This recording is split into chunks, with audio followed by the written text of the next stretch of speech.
Naman na pag-uusapan kung magkano ang posibleng ibabawas sa fuel excise tax sa ilalim ng planong special powers para sa Pangulo.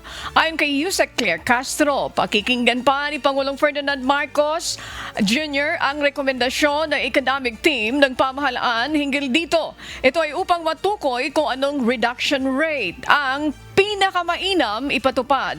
Ang hakbang ay bahagi ng paghahanda ng pamahalaan sa posibleng pagtaas ng presyo ng langis bunsod ng nagpapatuloy na gulo sa Middle East.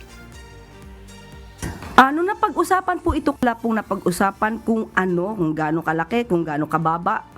Basta ang gusto lamang po niya sana ay magkaroon po siya ng power at makikinig naman din po siya sa mga economic team kung ano yung pinakamaganda po na reduction rate.